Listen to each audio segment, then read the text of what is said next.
Hi, and welcome to this presentation on secure automotive software development in the age of ISO SAE 21434. My name is Dennis Kengooka, and I'm a principal automotive security strategist at Synopsys. I work globally with OEMs and suppliers, helping them to improve security in the software development lifecycle.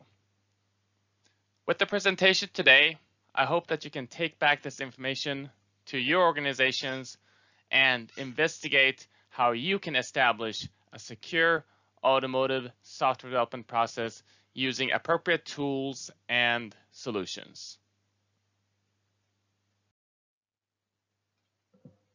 We will cover two topics today. First, we'll talk about security risks that can cause serious consequences and give a few examples. And then we'll talk about solutions for a secure software development process considering ISO SAE 21434. First, let's talk about the security risks. To better understand the cybersecurity risks in the automotive industry, let's take a look at the report that came out in February in 2019 called Securing the Modern Vehicle, a Study of Automotive Industry Cybersecurity Practices.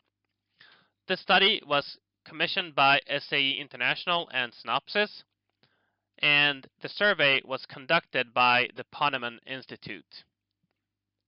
In this study, security experts from the automotive industry were surveyed, and the results were compiled into this report.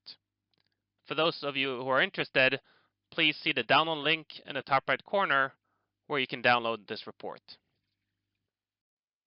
Let's take a look at some results from this report.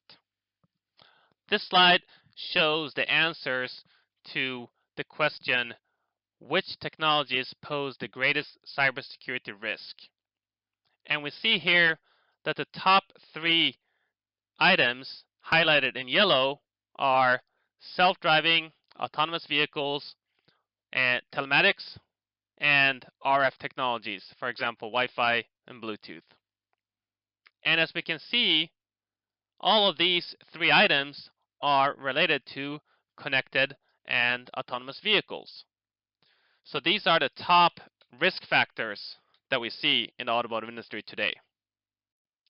Next, let's take a look at the question asking what are the primary factors that lead to vulnerabilities in automotive software, technology, and components. Here we see that the top factor is the pressure to meet product deadlines. Besides that, we see that the top three factors are related to coding, testing, and open source software. For example, regarding coding, we see that there's a lack of understanding or training on secure coding practices and making accidental coding errors. Regarding testing, we see that there is a lack of quality assurance and testing procedures. And regarding open source software, we see that there is a use of insecure and or outdated open source software components. So these are the three top factors that lead to vulnerabilities in automotive software. On the next few slides, we'll go through an example of each of these three areas regarding coding, testing, and open source software. Let's start with the coding example showing a buffer overflow. In this example, we have an AQ link software that's used to create a link between a telematics unit and a remote telematics call center. We see that the AQ link code explicitly supports packet sizes up to 1024 bytes. We also see that there is some custom code that glues the AQ link to the command program, which assumes a typical packet size of up to 100 bytes. Now, as you can see on the right-hand side, if we send a message that's larger than 100 bytes, it's allowed by the AQ link software. For example, a 300 byte exploit code, it will be processed by the AQ link software, but there is a buffer overflow vulnerability in the custom code, which expects the package to be around 100 bytes. In this case, an attacker is able to exploit this buffer overflow vulnerability and perform this attack remotely, which in the end would allow an attacker full control to send messages on the CAN bus.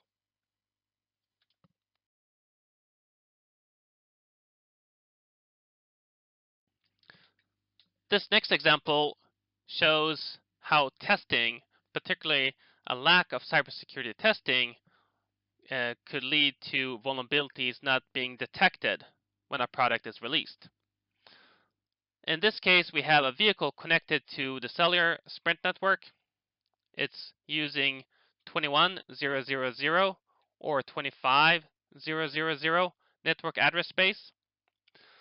In this case, Sprint network was not blocking intra-device communication, which means that if an attacker connects a device to the same network address space, they would be able to scan and connect to other devices connected to that same network address space. So in this case, the security researchers scanned the network with Nmap, and they found about 2,700 vehicles that were listening to the dbus service on port 6667. The researchers then connected to this dbus service on port 6667, which allows them to access the dbus service without any authentication, as you can see on the bottom left. Next, while accessing the dbus service, there are a number of different services with different commands that can be used. In this case, the security researchers identified the navtrail service, which contains an execute method. And using this execute method, the researchers are able to execute arbitrary commands and gain remote root shell. At the next step, while having the remote root shell, the security researchers are able to update the V850 chip with an arbitrary firmware because there is no digital signature verification performed, which now allows the security researchers to randomly send arbitrary CAN messages on the CAN bus. This example shows 4 different steps where cybersecurity testing could have been performed. For example, first, to verify if a device connected to the same address space is allowed to connect to another device, if intra-device communication is allowed. Second, while connected to a certain device or a vehicle in this case, verifying whether it's possible to access a service without any authentication. And third, if you have access to the service, verify what kind of functions you're allowed to execute, for example, arbitrary commands. And then finally, verifying whether you're allowed to perform a firmware update with an arbitrary firmware to see if the signature verification is fully working. So these are examples of performing cybersecurity testing. Next, we have an open source software example focusing on known vulnerabilities. In this case, we have a Tesla web browser running an old version of Qt WebKit. There are a few vulnerabilities that are exploited to achieve arbitrary code execution. First, we have a vulnerability in the JS array sort function, and we have a known vulnerability CVE 2011-3928.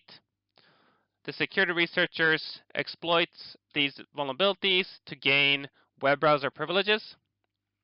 Next, to gain root privileges, the security researchers exploit a vulnerability in the Linux kernel, CVE 2013-6282. And then, by gaining root privileges, the researchers flash a modified firmware to the gateway to be able to send arbitrary CAN messages to control steering and brakes. And as you can see, there are a few known vulnerabilities, some of which are several years old. With this understanding of the risks, We will now talk about solutions for a secure software development process. I'd like to very briefly introduce the ISO SAE 21434 Road Vehicles Cybersecurity Engineering Standard. Most of you may already be aware of this. This standard is jointly published by SAE and ISO and is expected to come out in the first half of next year. The proposed contents are management of cybersecurity, continuous cybersecurity activities, risk assessment methods, concept phase, product development, production operations, and maintenance. And in today's presentation, we'll focus on the product development. Now, on this slide, we'll take a closer look at the ISO 21434 process and examine the different activities that are related to cybersecurity. We see here in the blue boxes different cybersecurity activities that are added to the typical automotive development process described in the white boxes. As you can see, there are a number of different cybersecurity activities that are added to create a secure development process. Some examples include defining a cybersecurity plan, performing a security requirements management, performing threat analysis and risk management, defining a secure concept, following security design best practices, following secure coding and performing static code analysis, performing OSS management, and finally, conducting internal security testing and third-party penetration testing.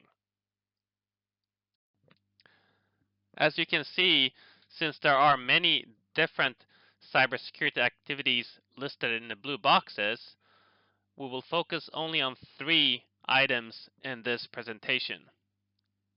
The first activity is regarding coding, and especially the relevant cybersecurity activity is static code analysis. The second topic is open source software, where the relevant activity is OSS management.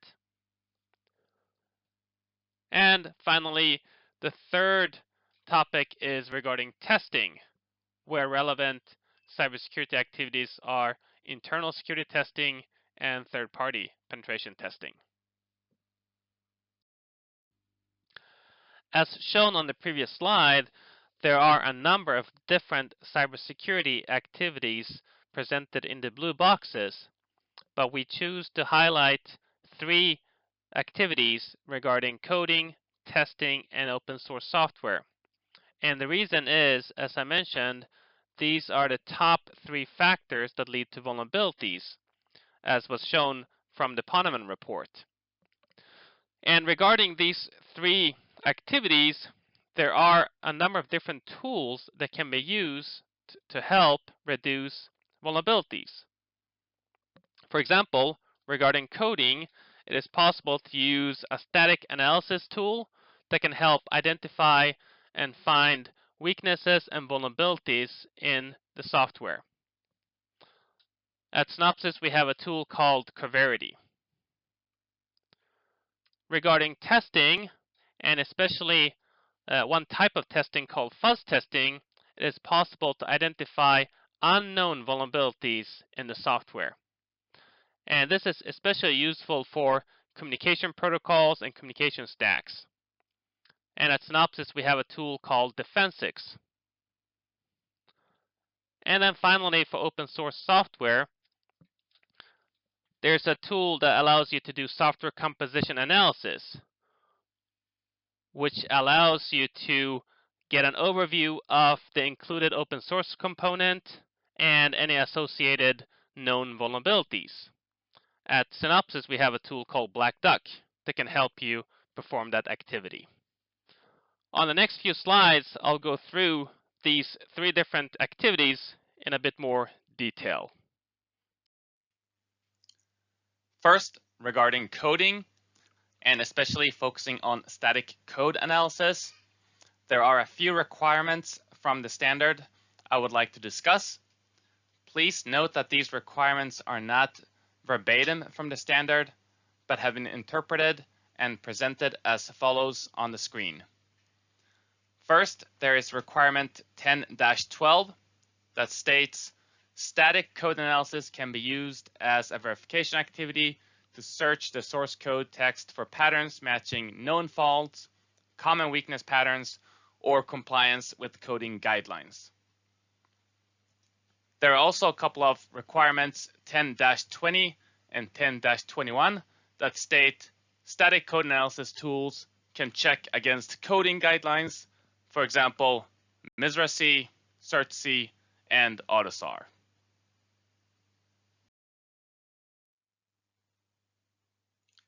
To address the requirements from the previous slide, we'll briefly discuss static code analysis tools and use Coverity as an example. First of all, a static code analysis tool analyzes source code and identifies flaws and defects and vulnerabilities in the software.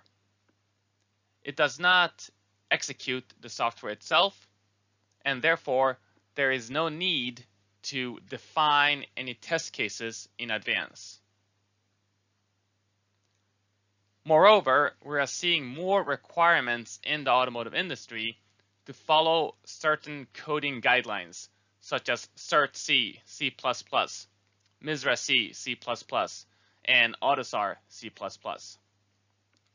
Static code analysis tools can scan the code and verify if it is compliant with the guidelines or identify any violations against certain coding guidelines. First, we'll take a closer look at Coverity, which helps you do a comprehensive code analysis and allows you to identify a number of different defects with a low false positive rate. As you can see in the top right corner, we have a number of different detectable defects shown as an example. For example, buffer overflows, resource leaks, memory corruption, hard-coded credentials, null pointer dereference, program hang, and crypto usage risks. Besides identifying defects, as I mentioned on the previous slide, Coverity also supports verifying that the different rules from coding guidelines have been fulfilled, such as CERT, MISRA, and AUTOSAR. On the left-hand side, we see an example from Coverity using the MISRA checkers. And you can see that we have a number of different findings of code that is not compliant with the MISRA rules.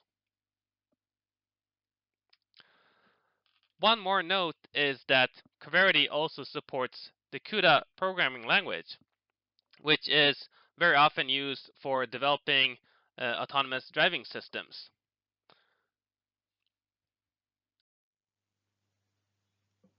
As seen on the previous slides, it is possible to use static code analysis tools to detect defects and vulnerabilities, and also check against coding guidelines, where developers can use automated tools to scan the code when needed, and project managers can use dashboards to get an overview of the current project status.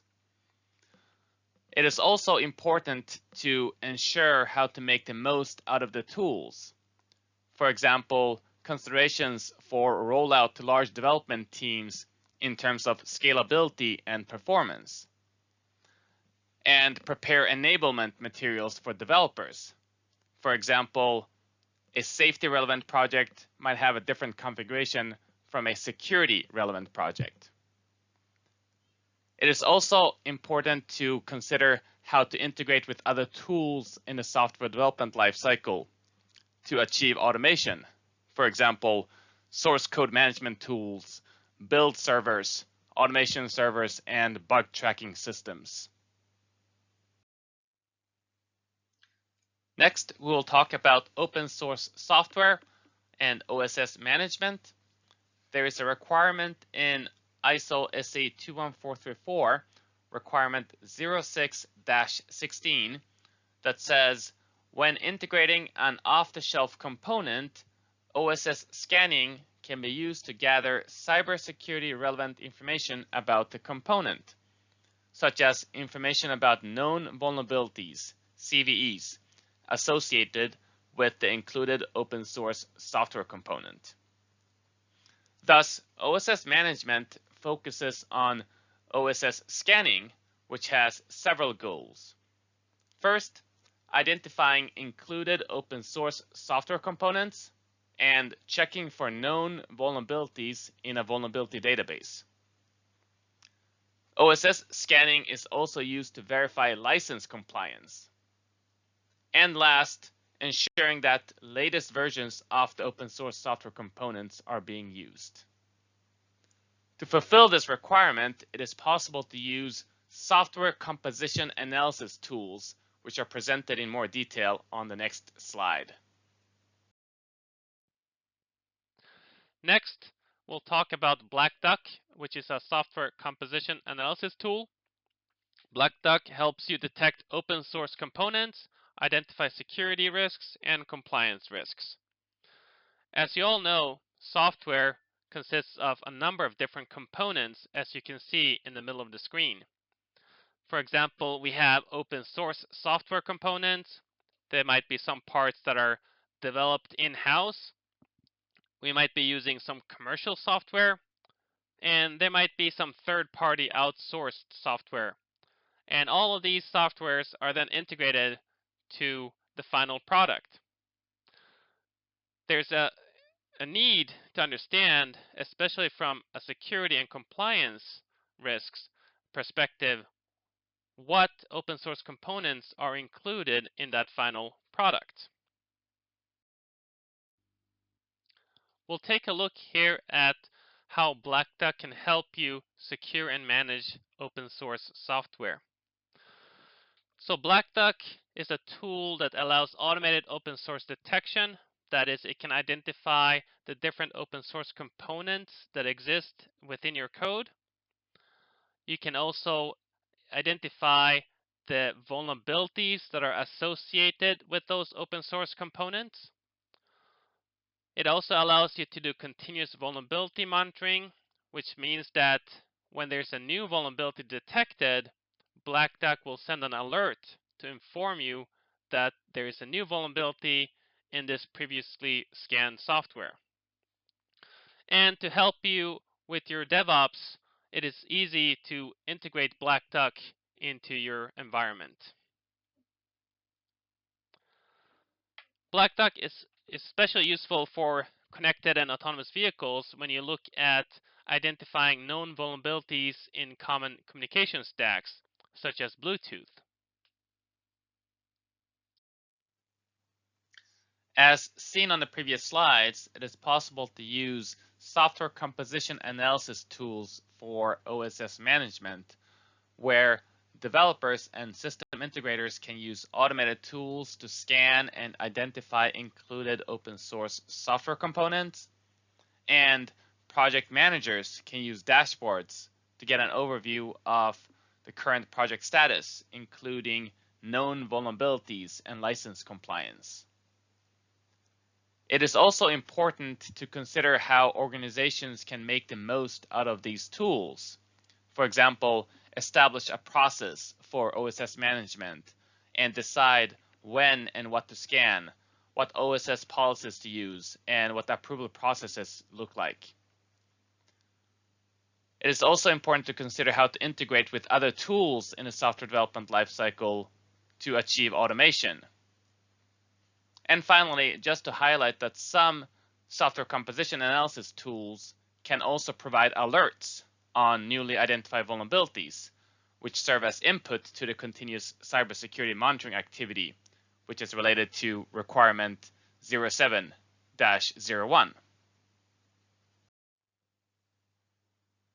Next, we will talk about testing, and in particular, fuzz testing. There is a recommendation 10-03 that states component testing should be performed to search for unidentified vulnerabilities, and test methods include vulnerability scanning, fuzz testing, and penetration testing. Here we focus on fuzz testing, which involves providing malformed input to a system and identifying unknown vulnerabilities at system level or interface level. There is also a requirement 10-18 that states weaknesses and vulnerabilities identified in this recommendation 10-03 shall be managed according to 7.6, which is the vulnerability management. To fulfill this recommendation, it is possible to use fuzz testing tools presented on the next slide. And finally, we'll talk about Defensix, which is a fuzz testing tool. So Defensix can help you test for unknown vulnerabilities in your software. It works by sending malformed inputs to the target system to detect flaws. There are a number of different protocol-specific attack patterns that can be used when generating the fuzzed messages. The goal with fuzz testing is to send these malformed messages, the fuzz messages, to the target system, observe how the target system behaves, and if there is an exception, we can assume that there is an issue that needs to be handled or fixed. We'll take a closer look at Defensix and the type of protocols that it supports. So Defensix supports more than 250 different protocols. One example is Bluetooth. And as you can see on the slide, within Bluetooth, we also have a number of different layers and profiles. For example, L2 CAP, RF COM, we have A2 DP, we have the hands-free profile, and so on. A fuzz message in Defensix looks like follows. In this case, you have an L2 CAP fuzzed message. And as you can see, it contains only zeros, when in reality, a valid request should contain the length and the ID and the data. The idea is to send these fuzz messages, thousands or tens of thousands or hundreds of thousands or millions of fuzz messages to observe how the target system reacts to these messages. Another example is Wi-Fi. As you can see, you have the lower layers of Wi-Fi here. And also the upcoming 5G communication. We also support a number of different protocols. And as you can see, besides these lower layer protocols, we also support the higher level protocols in Defensix. For example, TCP, UDP, HTTP, MQTT, and TLS.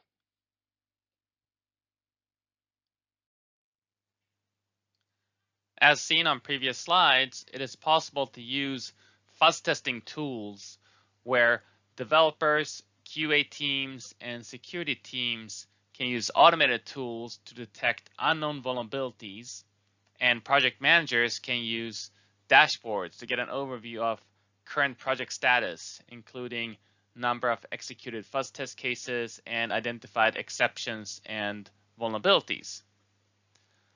It is also important to consider how to make the most out of the tools, such as establish processes for fuzz testing and deciding when and what to test, what test environments are needed, and how often testing should occur. It is also important to consider integration with other tools in the software development lifecycle, as well as building a cybersecurity test lab to enable automated testing. I would like to conclude this presentation with a call to action. First, I would like everyone to investigate how you can incorporate these activities into your development process. Especially, we talked about static code analysis, open source software management, and fuzz testing. I would also like you to investigate how you can define processes to make the most out of the tools and use appropriate tools and technology to then automate this process.